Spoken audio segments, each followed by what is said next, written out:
오늘 요나서 1장 말씀을 통해서 말씀을 깨닫는 지혜와 응답받는 기도의 은총이 우리가 넘치게 될 줄로 믿습니다. 오늘부터 요나서 강해를 시작합니다. 요나서는 4장으로 이루어진 아주 짧은 책입니다. 그러나 성경에서 가장 유명한 책이기도 합니다. 아마 여러분 어린 시절, 교회학교 시절에 아마 요나에 대한 설교를 굉장히 많이 들으셨을 겁니다. 요나는 바다에 던져졌다가 큰 물고기 뱃속에 들어가 3일 동안 있으면서 회개 기도를 하고 나왔던 사람으로 아주 유명하죠. 예수님도 이 요나에 대한 이야기를 하실 정도로 요나는 아주 유명한 선지자였습니다. 자, 그런데 사실 요나 이야기는 이스라엘 백성들에게는 창피한 이야기입니다.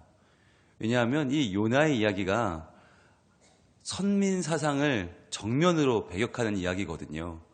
우리만 하나님께 선택받았다. 우리만 하나님 백성이다 라고 하는 이스라엘 백성들의 선민의식, 선민사상을 정면으로 도전하고 있는 책이 요나서입니다.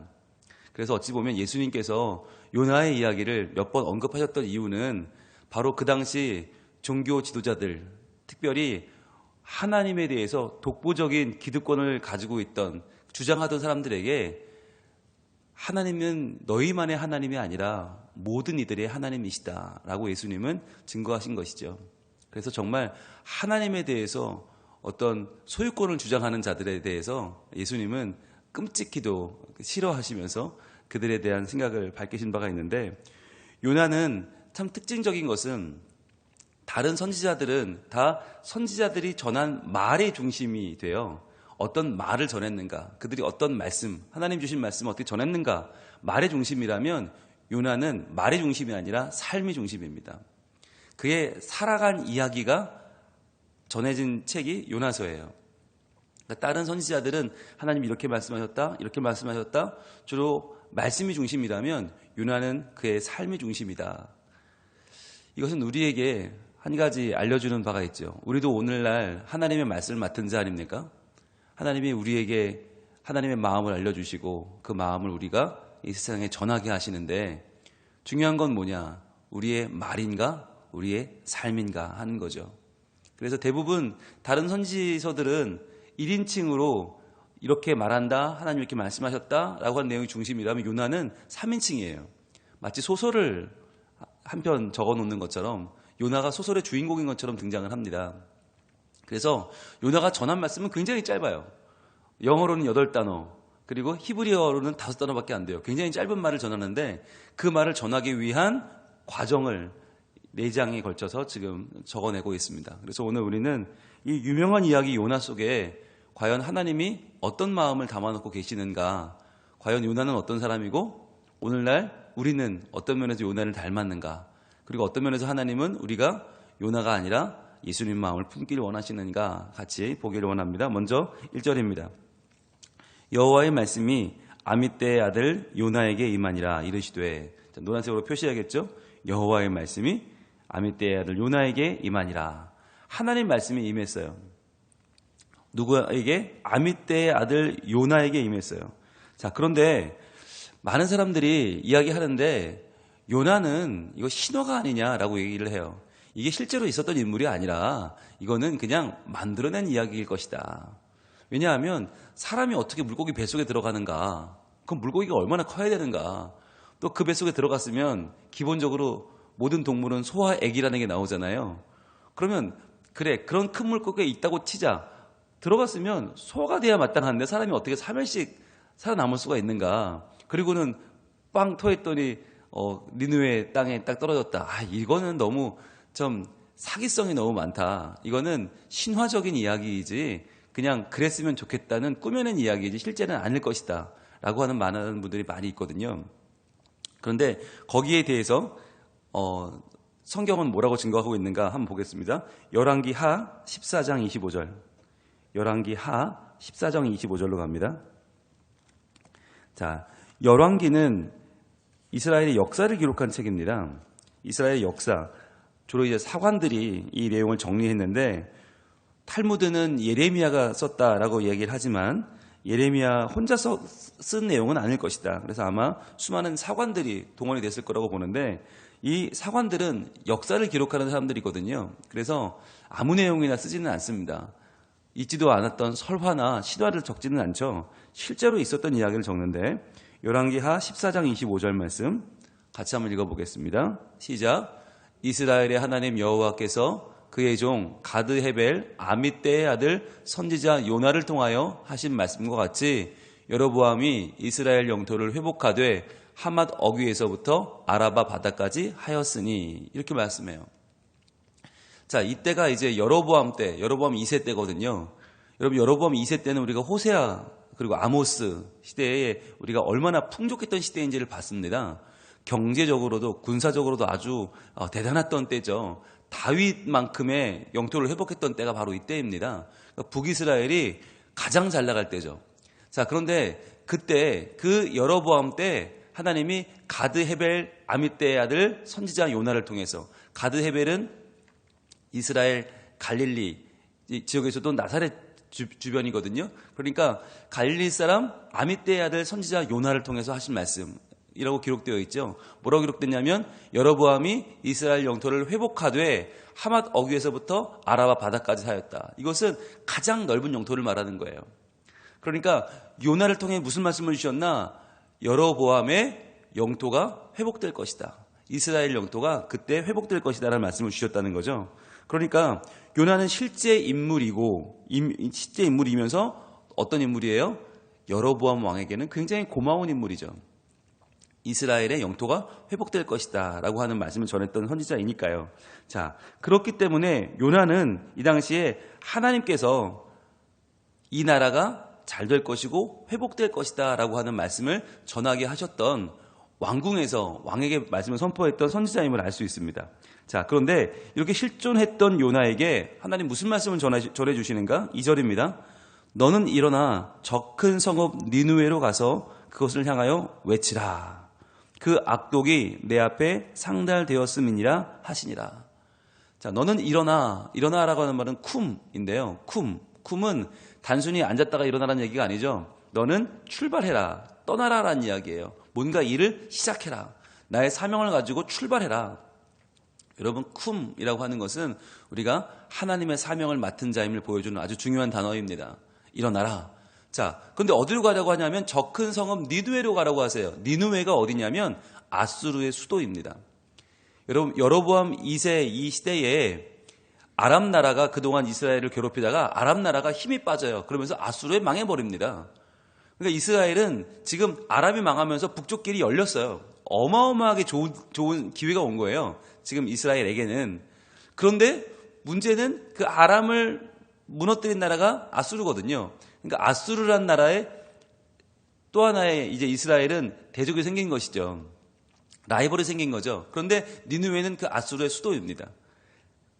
가장 이제 외부에 나가면 같이 경쟁을 해야 되는, 전쟁을 해야 되는 나라, 그 아수르의 수도 니느웨, 그곳에 가서 외치라고 하시는 거예요. 뭘 외쳐요? 그 악독이 내 앞에 상달되었음이니라 하시니라. 자, 그러니까 요나가 지금까지 전했던 내용은 뭐였어요? 여로보암 왕에게 이스라엘 영토가 회복될 것이다 라고 하는 말을 이제 전하던 요나가 이제는 어디 가서 상대 적국인 니느웨, 아수르의 수도에 가서 야, 너희들 그렇게 악독이 하나님 앞에 상달되었단다. 그러니까 그렇게 너희 악하게 살면 안 돼 라는 말을 전하라고 하는 거죠. 자, 여러분, 조금 요나 입장에서는 지금 상당히 입장이 난처해지는 겁니다. 아니, 하나님이 우리나라가 잘 될 거다, 회복될 거다 라고 하는 말씀을 전해주실 때는 아무런 마음의 갈등이 없었습니다. 전하면 되죠. 얼마나 좋은 말씀이에요. 그런데 적국의 한가운데 가서 하나님이 너희들의 악이, 지금 악독이 상달되었다. 여러분, 이게 뉘앙스가 중요한데요. 너희들이 그렇게 악독이 커졌구나. 너희 이러다 망해. 이런 말씀이 얼마나 좋겠어요? 그런데 하나님 앞에 상달되었다는 것은 무슨 말입니까? 하나님이 보시고 계신다는 거죠. 누구를? 니느웨를. 이게 요나는 기분이 나쁜 거예요. 아니, 하나님이 우리만 봐야지. 하나님 백성인 우리만 봐야지 왜 니느웨를 보세요? 아수르를 보시면 안 되죠. 하나님이 그것을 보시면 안 되는데 하나님 왜 이렇게 말씀하시지? 라고 그는 그 마음에 갈등이 일어납니다. 그래서 어떻게 해요? 3절입니다. 그러나 요나가 여호와의 얼굴을 피하려고 일어나 다시스로 도망하려 하여 욥바로 내려갔더니 마침 다시스로 향하는 배를 만난지라. 여호와의 얼굴을 피하여 그들과 함께 다시스로 가려고 백삿을 주고 배에 올랐더라. 그랬어요. 자, 요나는 여호와의 얼굴을 피하려고 일어났다 그랬어요. 여러분, 이 말이 얼마나 요나의 상심을 말해주는 말인지 모릅니다. 지금 하나님의 얼굴은 어디에 있습니까? 바로 니느웨 앞에 있죠. 하나님은 니느웨 사람들에게 너의 악독이 내 앞에 상달되었다. 하나님의 눈은 지금 니느웨를 향하여 있어요. 그러면 요나는 그 얼굴을 피하고 싶은 거예요. 하나님의 시선, 나의 적국을 향한 하나님의 시선, 이방인을 향한 그 시선, 나는 볼 수 없습니다. 그 얼굴을 피한 거죠. 피하려고 일어나 다시스로 도망하려고 욥바로 내려갔다. 그리고 다시스로 가는 배를 탔다고 그랬어요. 여러분이 다시스가 어딘지 분명치 않아요. 많은 이제 학자들이 연구를 했는데 다시스가 어디냐? 아마도 저 멀리 유럽의 스페인 남부 지방일 것이다 라고, 그 당시에 스페인 남부일 것이라고 예측을 하지만 그러나 정확하게는 몰라요. 지금 이 요나는 자기 나름대로의 목표, 자기 나름대로의 이상향인 다시스로 가려고 합니다. 여러분, 그런데 다시스로 갔습니까? 못 갔습니까? 못 갔습니다. 여러분, 우리는 하나님의 얼굴을 피하여 내 나름대로의 목적지에 가려고 합니다. 내 나름대로의 이상향, 이렇게 돼야 해 라고 생각하는 나의 목적지를 갖고 있다는 거예요. 그런데 그것이 어딘지는 정확히 몰라요. 정확하게 어떤 모습으로 그려지는지는 아무도 몰라요. 그런데 우리는 아마도 그것이 있을 것이다 라고 믿는 거예요. 요나도 다시스에 가본 적은 없습니다. 이 당시에 다시스는 정확하게 이스라엘 사람들에게 어딘지 알려지지 않았습니다. 왜냐하면 지중해를 건너간다는 것은 이 당시 사람들에게는 생명을 거는 일이고 한 번 가면 못 오는 길입니다. 여러분, 이 당시에 다시스라고 우리가 예측되는 그 지중해를 건너는 일은 이건 목숨을 거는 일이고 다시 돌아온다는 기약이 없다. 이게 1년이 걸릴지 5년이 걸릴지 10년이 걸릴지 모르는 일이에요. 그래서 이 당시에 이렇게 지중해를 건너는 사람들은요, 어떻게 갔냐? 재산을 다 팔았습니다. 그리고 재산을 다 정리하고 갔습니다. 못 올 확률이 높다는 거예요. 그러니까 자기의 전 인생을 걸고 출발하는 거예요. 왜 그랬을까요? 왜 요나는 이렇게 먼 길을 지금 출발하고 있는 겁니까? 적어도 하나님께서 니느웨의 악독을 그의 눈으로 보고 계신다. 하나님에게 상달되었다는 말은 하나님이 그것을 어떻게 한다는 말입니까? 하나님은 기꺼이 사람의 죄를 용서하시는 분이고 하나님은 구원하시는 분이죠. 그러니까 하나님이 니느웨를 이제 그 죄를 하나님이 보셨으니까 구원하시고 용서하실 텐데 적어도 그 일이 내 생애에는 일어나지 말아야 한다는 것입니다. 적어도 내 생애에는 일어나지 말아야 한다.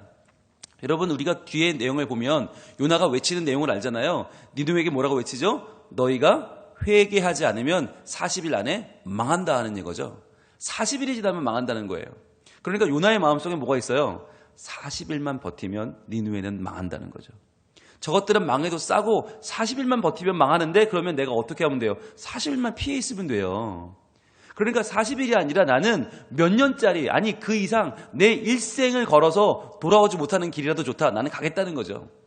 그리고 난 떠나겠다라고 다시스로 가려고 욥바로 내려갔는데 마침 다시스로 가는 배를 만났다는 거예요. 여러분, 이것이 우리가 하나님을 피하려고 할 때, 하나님을 떠나려고 할 때 벌어지는 일입니다. 마침, 아니 그 배가 안 왔으면 못 가는 거 아니에요. 그런데 마침 그 배가 왔다는 거예요. 마침 왔다. 이것이 우리가 하나님을 등지고 살아가려고 할 때 벌어지는 일이에요. 일이 수월하게 풀리는 거예요. 우리가 하나님의 말씀을 따르고자 할 때는 잘 풀리지 않던 일들이 하나님의 말씀을 떠나려고 하면, 그분을 등지려고 하면 일이 참 술술술 잘 풀리는 경우가 있어요. 여러분, 그런데 그것이 풀리는 겁니까? 그게 운이 좋은 겁니까? 아니죠. 도리어 운이 나쁜 것이죠. 도리어 우리는 하나님을 벗어나려고 할 때 일이 잘 되는 경우를 만나요. 자, 그래서 그는 여호와의 얼굴을 피하려 그들과 함께 다시스로 가려고 뱃삿을 주고 배에 올랐더라. 자, 여러분 분홍색을 한번 드시고 표시해 보세요.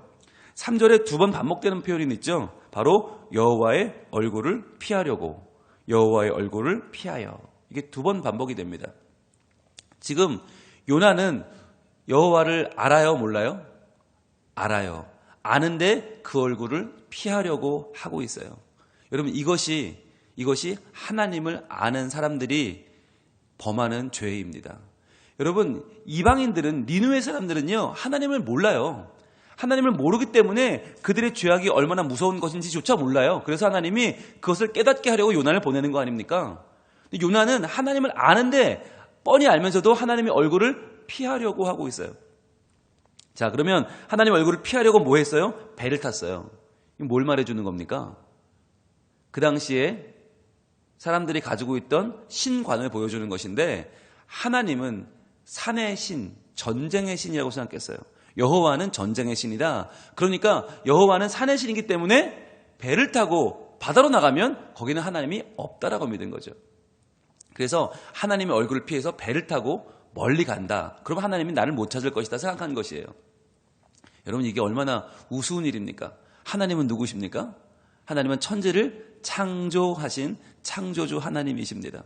어디를 가도 그분을 피할 수는 없습니다. 그러나 그는 어리석게도 여호와의 얼굴을 피하려고 다시스로 가려는 배에 오르게 되죠.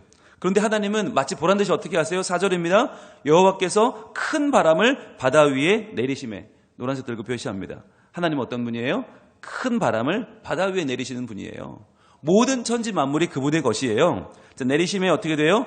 바다 가운데에 큰 폭풍이 일어나 배가 거의 깨지게 된지라.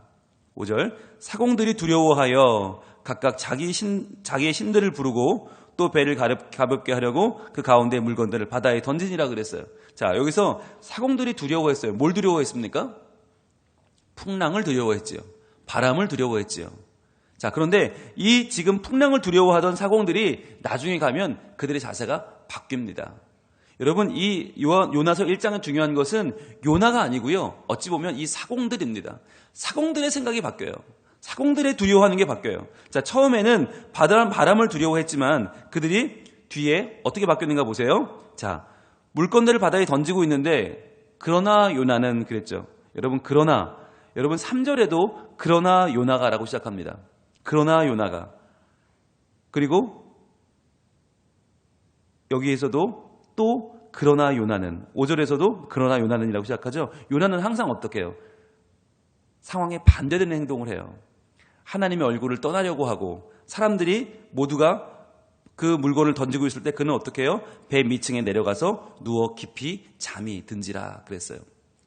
분홍색을 드시고 표시합니다. 그러나 요나는 배 밑층에 내려가서 누워 깊이 잠이 든지라. 여러분, 이게 무슨 상황을 말하는 걸까요? 지금 막 풍랑이 일어나서 사람들은 막 물건을 던지고 어떻게든 살아남으려고 막 몸부림을 치는데, 요나는 배 밑층에 내려가서 잠이 들었다. 이게 무슨 말을 하는 거죠? 여러분, 이것이 하나님을 떠난 자의 무기력함입니다. 그리고 하나님을 떠난 자의 고집스러운 모습을 보여주는 겁니다. 내가 절대로 하나님께 응답하지 않겠다. 내가 생각하지 못하던 일이 벌어졌잖아요. 배로 바다에 나가면 하나님이 나를 못 찾을 줄 알았는데 하나님이 지금 나를 찾아오고 계신 거 아닙니까? 그러나 찾아오셔도 요나는 꿈쩍하지 않죠. 하나님의 말씀을 떠올리지 않고 그분께 순종하지 않고 계속 자기의 삶을 더 깊이 뱃속으로 밀어넣고 있는 것입니다. 자, 그럴 때 이 선장이 어떻게 말하는가 보세요. 6절입니다. 선장이 그에게 가서 이르되 자는 자여 어찌함이냐, 일어나서 내 하나님께 구하라. 혹시 하나님이 우리를 생각하사 망하지 아니하게 하시리라 하니라. 여러분, 지금 상황이 역전되어 있어요. 하나님의 사람인 요나는 배 밑에 내려가 잠을 자고 있는데, 이방인, 하나님을 믿지 않는, 하나님 모르는 이방인은 뭐라고 말해요? 야, 자는 자야, 일어나서 좀 기도해봐. 너희 하나님께 구해봐. 혹시 하나님이 우리를 구하실지 어떻게 아냐? 라고 말하는 거죠. 여러분, 이것이 얼마나 부끄러운 일입니까? 하나님의 사람은 도리어 하나님의 말씀을 거역하는데, 믿지 않는 사람들은 하나님께 기도해봐라 라고 이야기를 하는 거죠. 자, 그렇게 해서 이 사람들이 과연 누구 때문에 이렇게 재앙이 왔는가? 제베를 뽑습니다. 제베를 뽑았더니 요나가 뽑힙니다. 요나가 뽑혔어요. 자, 그래서 이 부끄럽게 된 요나가 이렇게 말을 합니다. 10절입니다. 자기가 여호와의 얼굴을 피함인 줄을 그들에게 말하였으므로. 자, 여호와의 얼굴을 피하여 도망가고 있다는 말이 3절에 2번 반복이 됐고 10절에 또 나오죠. 여호와의 얼굴을 피하여 또 그들을 가고 있다 말을 했더니 뭐라고 해요? 무리가 알고 심히 두려워하여 이르되 내가 어찌하여 그렇게 행하였느냐 하니라. 자, 무리가 알고 심히 두려워했다. 이제는 풍랑을 두려워한 게 아니죠. 무리가 이스라엘의 하나님을 두려워하게 된 것입니다. 이게 참 재미있잖아요. 아니, 하나님의 사람은 도망가는데 믿지 않는 사람들은 하나님을 두려워해요. 야, 너 그러면 어떡해? 너희가 하나님을 그렇게 네가 피하면 어떡해? 라고 말하는 거죠. 그럴 때 요나는 고집스럽게 이렇게 말합니다. 12절입니다. 그가 대답하되 나를 들어 바다에 던지라. 그리하면 바다가 너희를 위하여 잔잔하리라. 너희가 이 폭풍을 만난 것이 나 때문인 줄을 내가 아노라. 여러분, 여기서 나를 바다에 던지라는 말이 뭘까요? 이게 회개일까요? 깨우치고 뉘우치는 걸까요? 심청입니까? 왜 바다에 던지라고 그럽니까? 여러분, 이것은 요나의 고집입니다. 끝까지 내가 죽을지언정 나는 하나님의 말씀을 전하지 않겠다는 거예요. 나는 절대로 나의 적군에게 가서 내가 하나님의 말씀을 전할 수 없다. 그들이 구원받는 꼴을 볼 수 없다. 차라리 나를 죽여라. 라고 하는 요나의 고집입니다. 참 지독한 고집입니다. 이것이 이스라엘 백성들이 가지고 있던 선민 사상이죠. 내가 죽으면 죽었지 이방인이 구원받는 꼴은 보지 못한다. 자, 그런데 그렇게 나를 던지라고 하는데 13절입니다. 그들이 던집니까? 그러나 그 사람들이 힘써 노를 저어 배를 육지로 돌리고자 하다가 도리어 이방인들은 그를 던지지 않아요. 하나님 믿는 요나는 던지라고 하는데 그들은 던지지 않고 어떻게든 살아보려고 하는데 바다가 그들을 향하여 점점 흉용함으로 능히 못한지라. 그가 살려보려고 하다가 안 되니까 어떻게 해요? 14절 무리가 여호와께 부르짖어 이르되 여호와여 구하고 구하오니. 자, 하나님께 기도를 합니다. 믿지 않는 이방인들이 하나님께 기도를 해요. 뭐라고 기도합니까? 이 사람의 생명 때문에 우리를 멸망시키지 마옵소서. 무죄한 피를 우리에게 돌리지 마옵소서. 주 여호와께서는 주의 뜻대로 행하심이니이다 하고 요나를 들어 바다에 던짐에 바다가 뛰노는 것이 곧 그친지라. 자, 일단 바다의 풍랑이 해결이 됐죠. 해결됐으면 끝난 거 아닙니까? 그런데 모든 상황이 끝난 뒤에 이들이 뭘 하는지 보세요. 16절 마지막 절입니다. 그 사람들이 여호와를 크게 두려워하여 여호와께 제물을 드리고 서원을 하였더라. 여러분, 이 요나서 1장이 보여주고 있는 전체의 분위기를 잘 보셔야 됩니다. 요나는 하나님을 피하죠. 도망가죠. 그 얼굴을 피하여 자기의 길을 갑니다. 그런데 도리어 그가 그렇게 저주하는 이방인들은 살 필요가 없다. 하나님 말씀 들을 필요 없다라고 했던 이방인들은 어떻게 해요? 도리어 요나에게 야, 너희 하나님께 기도해봐 라고 말하기도 하고 또한 그는 요나가 나를 던져라 하는데 안 던지죠. 그를 보호해주고 끝까지 살리려고 하다가 결국 안 되니까 하나님께 기도하며 얘를 던지죠. 그리고 던지고 나서도 어떻게 해요? 풍랑이 잠잠해지니까 하나님을 두려워하여 여호와께 제물을 드리고 소원을 합니다. 자, 즉 뭘 보여주는 거냐면 이 요나서 1장은 요나가 그렇게 저주하고 요나가 그렇게 관심 갖지 않는 이방인들이 실은 누구라는 거예요? 하나님의 백성이라는 것입니다. 그 이방인들이 실은 하나님을 두려워하는 자들이고 하나님을 깨달아야 하는 자들이고 하나님께 예배하는 예배자로 하나님이 부르셨다고 하는 것을 요나서 1장은 보여주고 있는 거예요.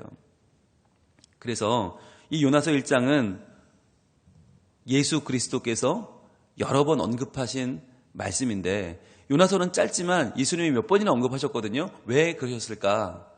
바로 예수님이 이 땅에 오신 이유를 보여주는 책이기 때문입니다.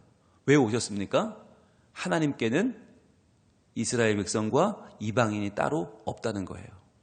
하나님께는 택하신 백성과 택하지 않은 백성이 따로 없다는 것입니다. 하나님께는 모든 인류가 모든 사람들이 하나님 자녀라는 거예요. 하나님을 알만한 것을 그 마음속에 다 두셨다는 것입니다. 그래서 특별히 구원받을 계층과 구원받지 못할 계층이 따로 없다는 거예요. 그래서 예수님은 모든 이들을 구원하는 하나님의 구원 계획을 가지고 이 땅에 오신 것입니다. 그래서 예수님은 어떠한 특정한 사람들만을 위해서 십자가에 죽으신 게 아니고 누구든지 예수의 이름을 부르는 자는 구원을 받고 누구든지 하나님을 아버지로 모시는 자는 하나님 자녀가 되는 특권을 주기 위해서 십자가에 달려 죽으신 것입니다. 그리고 모두를 위해서 부활하신 것입니다. 우리도 예수를 믿으면서 그런 마음을 가질 때가 있어요. 야, 나는 새벽에 그래도 새벽 기도도 나오고 나는 주일 예배도 안 빠지고 나는 봉사도 잘하니까 하나님이 나는 1차로 구원해 주실 거야. 그런데 저 악독하고 저 죄짓고 하나님 모르는 사람들, 저 사람들은 하나님이 버리실 거야. 그렇지 않다는 것이에요. 도리어 하나님은 우리에게 말씀하십니다. 일어나서 저들에게 가서 전해라. 오히려 우리를 요나로 부르실 수도 있어요. 우리를 부르시는 하나님은 지금 우리에게 사명을 주시는 거예요. 네가 가서 전해라. 여러분, 요나라는 이름 뜻이 비둘기입니다. 비둘기는 이 당시에 뭘로 쓰였죠? 전령입니다. 비둘기는 전령이에요. 여러분, 전령에게는 자기 생각이 있을까요? 없을까요? 없습니다. 비둘기는 매달아 주는 대로 전하는 것입니다. 여러분, 우리는요, 하나님의 뜻을 전하는 사람들입니다. 우리의 말로, 또한 우리의 삶으로 그것을 전하는 것이죠. 그래서 오늘날 하나님의 뜻, 모든 백성을 살리고 구원하고자 하시는 하나님의 구원 계획을 전하는 전령으로 하나님은 오늘날 우리를 부르셨다라고 하는 거예요. 하나님께서 하나님의 선한 뜻을 전하는 하나님의 전령들, 하나님의 비둘기로 우리 성민 가족들을 부르셨습니다. 1차적으로는 우리가 구원받고 하나님을 믿고 하나님 자녀가 되는 것이 소중한 일이지만, 그러나 거기서 끝이 아니라는 거죠. 우리가 볼 때는 저 사람은 하나님이 버려야 마땅해, 저런 사람은 구원 못 받아야 마땅해 라고 우리가 생각하는 그 사람일지라도 하나님은 그가 마음을 돌이켜 돌아오기를 원하시고 하나님을 믿기 원하시고 천국 백성 되기를 원하십니다. 그들까지도 사랑하시는 하나님의 마음을 품는 것이, 그것이 하나님의 얼굴을 구하는 자세인 것입니다. 과연 나를 한번 돌아봅시다. 나는 과연 나의 구원으로 만족하고 있는가? 아니면 내 주변의 모든 이들이 나와 관계가 껄끄럽고 나와 관계가 좋지 않은 사람들이라 할지라도 그 사람이 하나님의 구원이 필요한, 구원받아야 할 하나님의 사랑이 필요한 백성이라는 것을 알고 인정하고 있는가? 그렇다면 나는 무엇을 할 것인가? 오늘 우리가 하나님께 그 능력을 구하기를 원합니다. 우리는 도망치는 데는 잘해요. 우리는 고집 부리는 건 잘해요.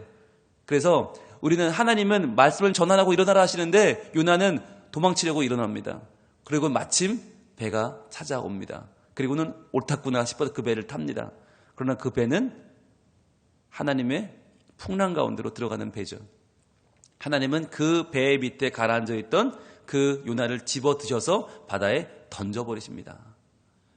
여러분, 하나님께서 우리에게 무엇을 행하실지는 실제로 우리가 결단하는 것입니다. 오늘 우리가 어떻게 행하느냐, 어떻게 하나님의 말씀에 응답하느냐, 어떻게 일어나느냐, 일어나서 말씀을 증거하느냐, 아니면 일어나서 숨어버리느냐, 우리의 선택이 오늘 하나님이 우리에게 행하실 일을 결정하는 것입니다. 오늘 우리가 하나님 말씀을 들고 일어납시다. 일어나서 전하라 하시는 그 말씀을 전하고 나누라 하시는 그 은혜를 나누어서 나도 살고 우리 지역과 동료들과 우리나라와 민족이 함께 살아가는 복된 일에 쓰임받는 이 시대의 요나, 이 시대의 전령들, 이 시대의 비둘기로 우리 모두 쓰임받기를 우리 하나님 원하고 계십니다. 기도하겠습니다. 하나님, 요나서를 시작합니다. 그런데 요나서 1장에는 하나님을 피하여 도망가는 요나와 도리어 그 하나님을 두려워하고 그 하나님을 따르려고 하고 그 하나님께 예배하는 이방인들의 모습이 나옵니다. 하나님, 과연 우리의 모습은 어떻습니까? 하나님을 믿는다고 하면서 우리는 하나님의 마음을 저버리고 그 얼굴을 피하여 내 고집만을, 내 생각만을, 내 선입견만을 주장하고 있지는 않습니까? 차라리 죽여라. 죽을지언정 나는 하나님 말씀 따르지 못하겠다. 내 생각대로, 내 고집대로 행하겠다는 생각, 굳어버린 마음이 우리에게 있지는 않습니까? 하나님, 내가 구원받은 것이 나 하나로 끝나는 것이 아니라 나를 통하여 더 많은 사람들을 살리고 더 많은 영혼을 주님께로 인도하고자 하시는 하나님의 계획일진데, 하나님, 저희들이 이 말씀에 순종하며 오늘도 내가 어떻게 하면 주의 말씀을 따라가 살 수 있는지, 어떻게 하면 잃어버린 영혼들에게 하나님 말씀을 증거할 수 있는지, 하나님 사랑을 전할 수 있는지 다시 한번 고민해보는 이 아침이 되게 하시고, 하나님이여 우리에게 복음을 전할 능력을 주사 우리의 삶을 변화시켜 주시고 말씀을 들고 일어나 나아가 전할 수 있는 하나님 사람들로 우리를 사용하여 주시옵소서. 오늘도 우리 마음속에 많은 고민과 갈등과 기도 제목을 가지고 이 새벽에 나왔습니다. 하나님, 우리의 기도를 들어주시고 하나님의 뜻에 합당하게 쓰임받는 자들이 되어 오늘도 주의 얼굴을 바라보며 하나님과 함께 동행하는 삶을 살게 하여 주시옵소서. 예수님 이름으로 기도합니다. 아멘.